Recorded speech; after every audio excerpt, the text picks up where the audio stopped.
Mao Zedong, chairman of the Communist Party of China, died on September 9, 1976.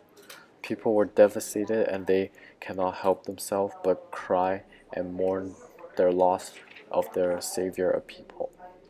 According to the people who lived in that time period, they say their love towards Chairman Mao came from the bottom of their hearts. His life is so closely linked with both the suffering and the rise of the Chinese brilliant nation history. Mao was a very respected leader and his image was a symbol of revolutionary culture.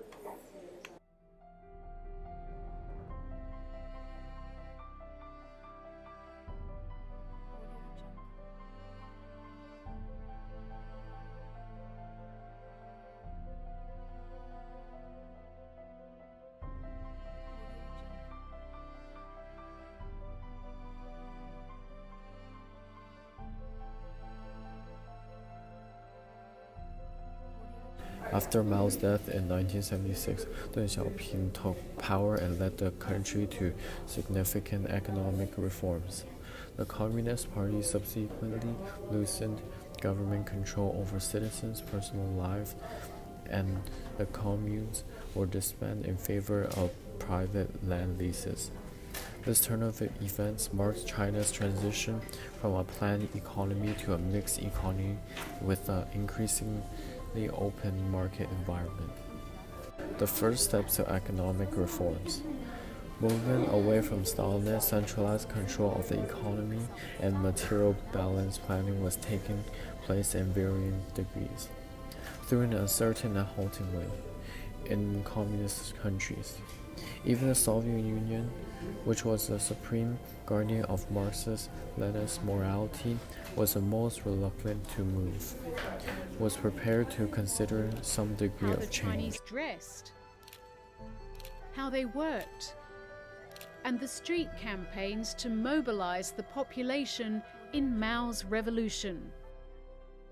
You'd hear drums and noise and look out the window of the office and there they were. I have many photographs of those kinds of demonstrations. Everything in China was so big. When we saw demonstrations, there was a million people. You knew that is a moment. They weren't, of course, spontaneous.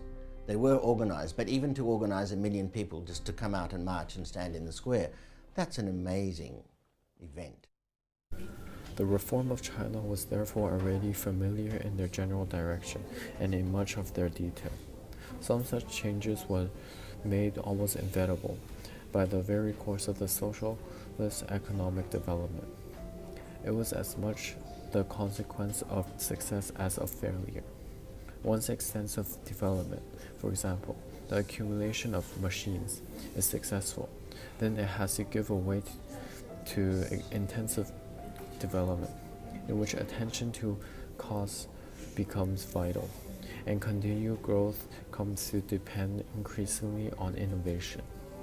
When the worst problems of poverty have been solved and the people began to acquire greater purchasing power, they demand a greater choice of goods, and central planning cannot cope. Overwhelmed by the task of planning the production of and distribution of commodities, which, counting all sizes, shapes, and models, run into millions even in economies where secrecy is still the rule.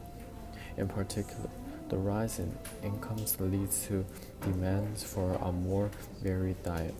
This requires the diversification of agriculture production, formerly devoted largely to a grain monoculture. From 1952 to 1975, China's gross domestic product grew at an average of 6.7% per annum. The industry grew from 20.9% of gross nation product to 45.7%. By 1975, the village population had their disposal almost at 50% more arable land than appear on Beijing's land register. During the 1980s, however, a strong body of opinion were growing in the communist world that because the institution of the command economy were so interlinked, nothing would work except the simultaneous abolition of all of them. This opinion assumed that free market would immediately and spontaneously take over.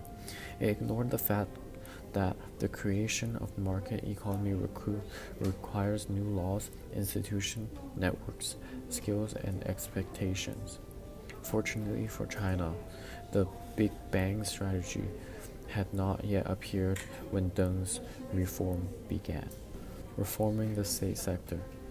There were several stumbling blocks to reform. First was the fear of inflation. Any step towards more entrepreneurial behavior by the state firms was likely to involve a massive creation of credit. While the pace of economic growth itself pushed prices up, the second was the reluctance of the regime to face the vast unemployment, which any serious attempt to increase the efficiency of grossly overstaffed state-owned enterprises would incur problems of political reforms. The new regime attached importance to political as well as economic reforms. A few of the restored leaders would have been content simply to put the clock back to 1964. However, perceived that this would not be sufficient and that some attempt must be made to deal with the discontinuance which had made the Cultural Revolution impossible.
Audio Jungle.